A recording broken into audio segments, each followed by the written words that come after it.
Good afternoon, good evening, good morning. I've started today with this photograph. This is a very recent photograph of a hospital ward in one of the hospitals in Zimbabwe. This was taken actually, according to their posting, in Bulawayo. This is the second biggest city in Zimbabwe. And the hospital is one of the 4 referral hospitals in Zimbabwe. It's really big. And if patients are sleeping on the floor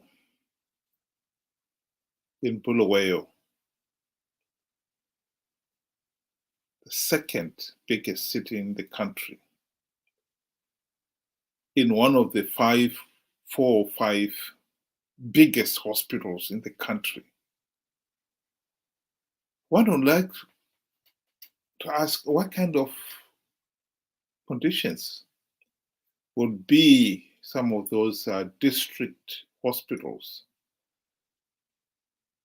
deep in the rural backwaters.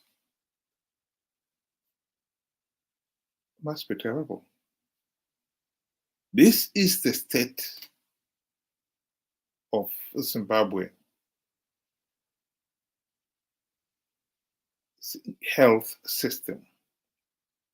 If you go to education, it's similar. There have been photographs of schools in the rural areas, grass thatched. Some of the classes actually, they're just sitting on the bare ground in the open, and it's called a classroom. When you talk of Zimbabwe is a failed state, this is what we mean. The country's basic services, healthcare, education, they've all but collapsed.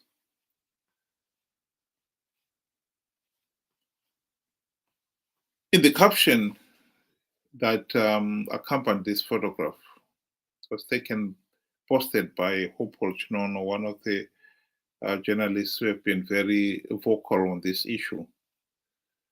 He was asking, why is it that our hospitals are in this state, and yet the Zanu PF ruling elite are driving around in Land Cruisers worth US $400,000.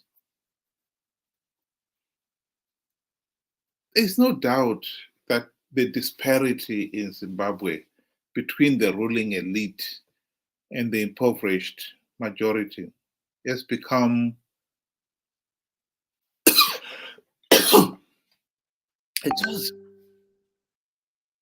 it's unbelievable. But that is the difference between the ruling elite and the impoverished masses. How are we going to change the system? The only way we're going to change the system is for the country to implement democratic reforms so that we've got free, fair, and credible elections. That is not rocket science. And yet, the reality is it has become almost untenable. In the late 1990s, the people of Zimbabwe realized that the country was going down the wrong route. And the government of the day, Zanu PF, was corrupt, incompetent, and tyrannical. But the people realized that as long as Zanu PF is able to rig the elections, they'll never be able to change anything. This is where the need for democratic changes came in.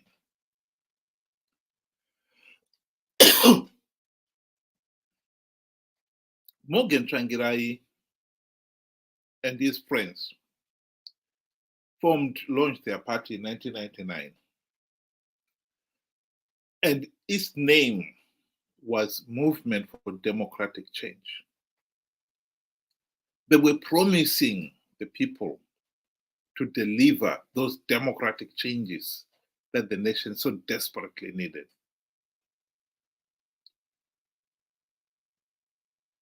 And the people have risked life and limb to elect MDC leaders into power on the understanding they'll deliver those democratic changes. But now, 23 years down the line, not even one meaningful democratic change has been implemented. Not one.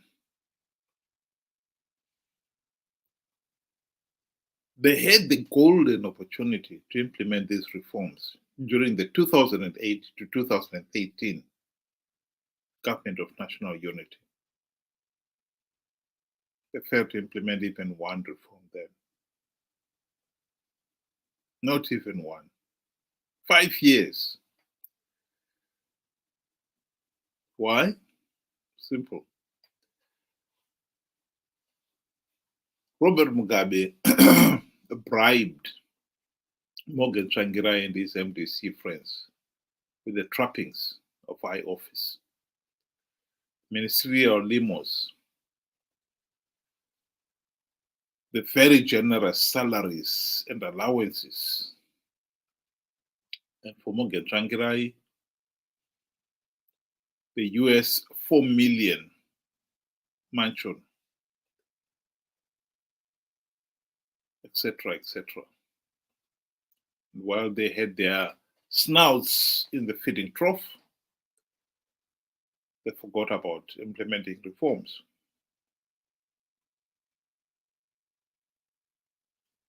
Some of the Zanu PF cronies during that GNU boasted openly that MDC leaders have learned to enjoy the gravy train. They will never implement any reforms. They were proven right. There was not even a single reform implemented during the 5 years of the GNU. SADC, who were the guarantor of the global political agreement that gave rise to the GNU, did their best to get the reforms implemented, but to no avail. In fact, when SADC, in desperation, realized that the 2013 elections were coming up and the end of the GNU was coming up, and not even one meaningful reform had been implemented, they called a special SADC meeting in Maputo in 2018, at which Morgan Tsvangirai and his MDC friends told to their faces, if you go into these coming elections, you'll lose. The elections are done. But even that last-minute warning had no effect. Morgan Tsvangirai and company decided to go ahead and participate in the 2013 elections. Yes, Zanu PF rigged them. And SADC, I suppose in despair, decided, okay, if this is what Zimbabweans want, who are we to keep pushing them where they don't want to go? So whoever was declared by ZEC to be the winner, SADC rubber stamped to that. And so in 2013, SADC made a complete U-turn They themselves had seen these elections were flawed. They themselves had seen that these elections were illegal. And they wanted the reforms implemented before the elections. But when MDC ignored their advice, they turned around and said, no, the elections were substantially free, fair, and credible, and gave Zanu PF political legitimacy. The same thing happened in 2018.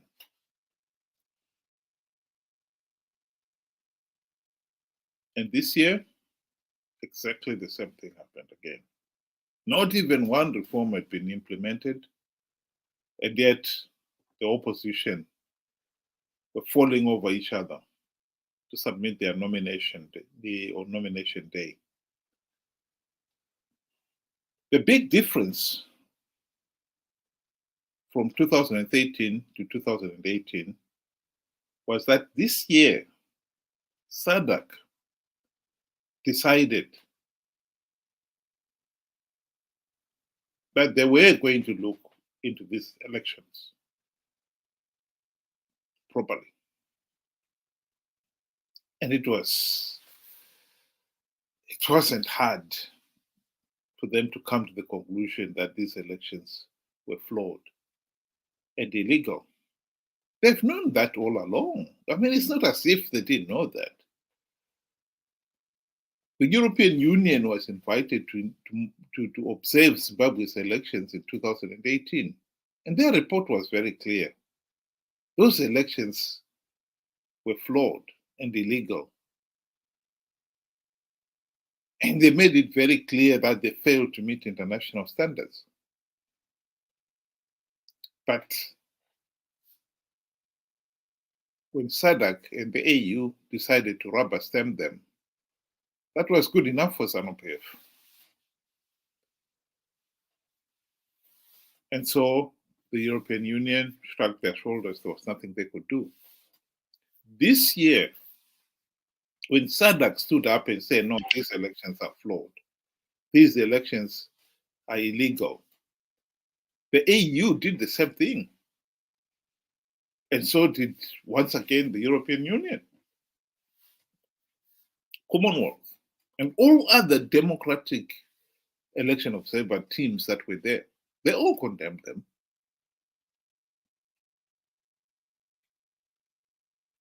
What has been really disappointing here is that you would think CCC would say, okay, these elections were flawed. We should have never participated in them in the first place. We were warned that these elections are going to be rigged. So don't participate in them. You only participate to give Zanu PF legitimacy. So when SADC came out and said these elections were flawed, at that point, one would say, would at least Chamisa and company would have said, well, okay, we cannot be seen to be participating in an election process that is flawed, that is illegal, so flawed that it cannot produce a legitimate government. But true to their nature, they've decided that regardless, they are going to take up the seats that they won in these just finished elections, regardless the fact that the process was flawed and illegal. Of course, by taking up the seats, what they're doing is giving legitimacy to the process. They know that. They've known that all along. This is one of the issues that I have raised on this platform again and again, quoting David Coulthard's book, which I'm quoting here again. It's not that CCC guys did not know this. They knew this. They've known it all along. That if you participate in these flawed elections, you're giving Zanu PF legitimacy. But they were willing to participate out of greed. And so today, CCC members of parliament have taken their oath to take their seats on the gravy train.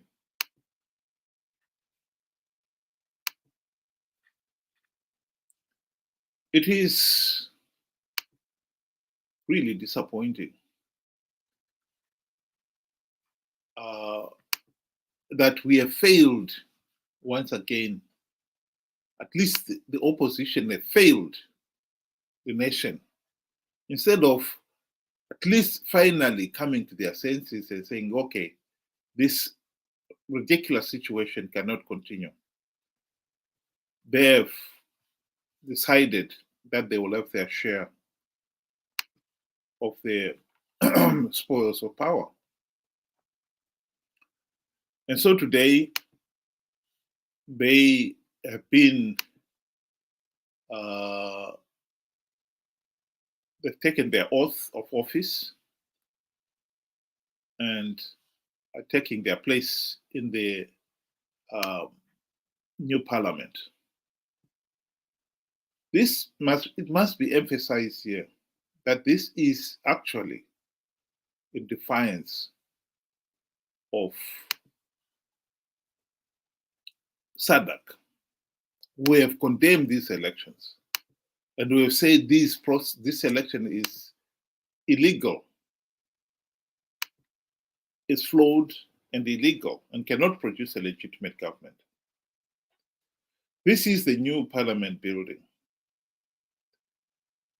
which the MDC have taken their seats.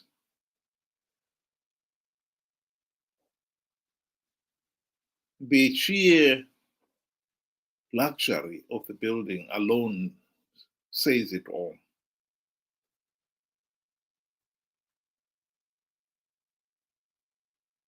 This is a building designed and built, and it's a few kilometers from Parenya Hospital. That's one of the 5 referral hospitals. While the ruling elite was spending $400 million building this new parliament, our basic,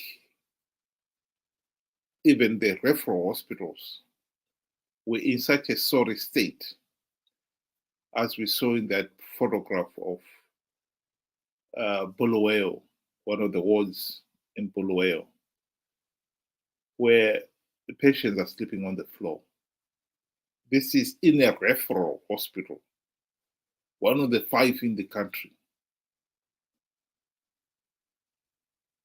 Like I said, the sorry state of the smaller hospital can only be guessed. But you don't have to imagine what it must be like. The small referral district hospitals must be in a really sorry state. But that is the reality in Zimbabwe. CCC guys could not resist joining in and have their share of the spoils of power. I think what this example shows is that although in the past CCC have been running with Povo, the ordinary people, and hunting with Zanu PF hounds, I think we have now come to the point where we can honestly say that CCC are now hunting with the Zanu PF hounds in broad daylight. In broad daylight. It, of course, explains why they failed to implement even one reform when they had the golden opportunity to do so. It also explains why they've been insisting in participating in these flawed elections, even when they knew that doing so will only give Zanu PF legitimacy. As David Coulthard admitted, they also knew that Zanu PF was offering a few gravy train seats, and they found those irresistible. I think the most important message this is sending is that CCC and Zanu PF are just two sides of the same coin. When it comes to reforms, free, fair, and credible elections, the two parties do not care about that. Zanu PF, of course, do not want the reforms implemented because they know that as long as they're able to rig the elections, they're guaranteed to stay in power.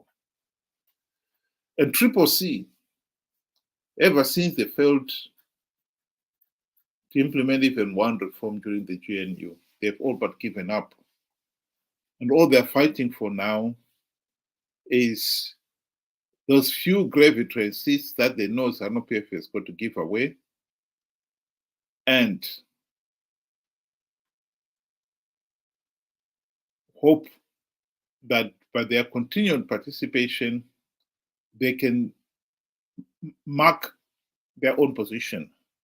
As long as they remain Zimbabwe's main political opposition, they know if the people become so desperate that they would want to remove Zanu PF, they will be ready to take over power. But until that happens, they're willing to play second fiddler.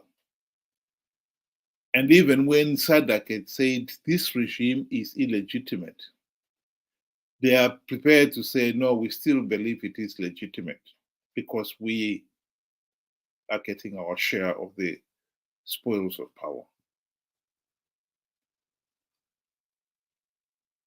What this means is that the people of Zimbabwe must really now wake up to that reality, that political reality, that CCC is no longer pushing for reforms and free and fair elections. This message should be driven home. People should now know CCC is not fighting in their corner. I think also SADC, the AU, should be fully aware that the opposition in Zimbabwe is not interested in implementing reforms. Particularly SADC. They have been down this road before. During the GNU of 2008 to 2013, they were the guarantor of the global political agreement. And they did try their best to get MDC at the time to implement the reforms without success. Now we've come to this point where I don't see how SADC can renege on that position that these elections were not free, fair, and credible, and therefore then does not produce a legitimate government. I think they should maintain that position. And I think the people of Zimbabwe, anybody with half a brain, should stand up and defend that position and back SADC. But the most important thing that both SADC and ourselves, the ordinary Zimbabweans, must appreciate is that the number one priority is to get these reforms implemented. This crisis must result in a second government of national unity.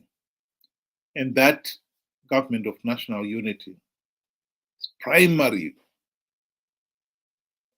purpose should be to implement the democratic reforms that the last GNU failed to implement. It will be ridiculous to appoint Zanu PF and CCC leaders in that GNU if they fail to implement reforms in 5 years of 2008 to 2013. I think it is naive to think that they'll do so now. They're not going to do it. That is a fact. And we need to wake up to that reality.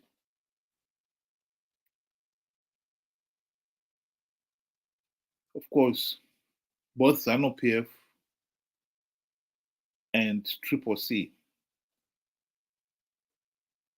would risk attempts to get this illegitimate government removed from office. Pressure will have to be brought to bear on them to get them to do that. But more so, if they realize that they're not going to be in the government of national unity, that is to follow. They will now be fighting that these elections were free, fair, and credible, and this was the democratic wish of the people of Zimbabwe.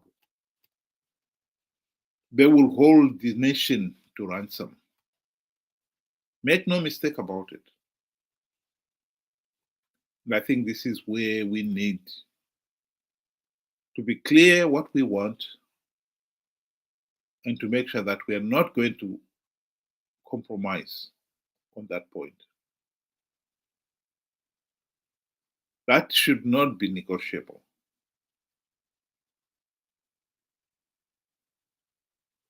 SADC must stand firm.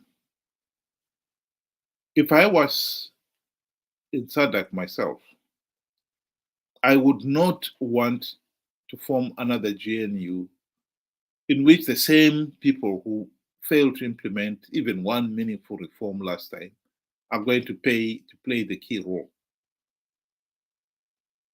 Why go through all that when I know the end result will be the same again? I may just as well go with the solution that Chamisa was offering, that there should be fresh elections in 3 or 6 months. All Chamisa is hoping for is, of course, that he wins the presidency. And of course, the economic situation has become so desperate in Zimbabwe that if the elections were free, fair, and credible, people will not be looking at who is coming in. They just want to remove this Zanu PF dictatorship. Somebody once said that people would vote for a troop of monkeys in Zimbabwe if that was the only alternative to Zanu PF. There is a lot of truth in that. That is the level of desperation that we see in Zimbabwe. People are so desperate that they are not looking at how competent Chamisa is and this CCC. All they would want is just let's get rid of Zanu PF. But the truth of the matter is, Chamisa and company have already shown that they really don't care about free, fair, and credible elections. If we were to mess up this opportunity to get free, fair, and credible elections, I think we only have ourselves to blame. This is the second chance that the people of Zimbabwe are getting to finally get this problem of rigged elections solved. And I think we should make the most of it and not waste it. We should not be rushed to implement the triple C solution, where all they want is just a quick turnover of elections so that they win. Even if SADC and the AU supervise the next elections and Chamisa gets in, without meaningful reforms, I can rest assure you that the 2028 elections would still have flaws and illegalities. And we're back to square one again. We have wasted already 43 years post-independence. And in that period, we've had rigged elections again and again and again. We need to solve this problem. We have got other challenges. Reviving the Zimbabwe economy is going to be a challenge and a half. We've got other challenges coming from this climate change, a growing population, and so forth. Can we really afford to waste time and future again talking about elections, about reforms, about flawed and illegal elections? No. SADC and the AU, I thank them. They've given Zimbabwe a golden opportunity to finally address this problem. I think we must keep our eyes on the ball. We must focus on implementing the democratic reforms to ensure we have got free, fair, and credible elections, not only the next elections, but in future. This issue should have been put to bed a long time ago. Why it has lingered is because Zanu PF did not want free and fair elections. And then when Triple C came in, they sold out. They settled for whatever Zanu PF is offering them. We should understand that. And we should now decide that now we are going to get this problem fixed once and once for all. Think about it. Thank you and good night.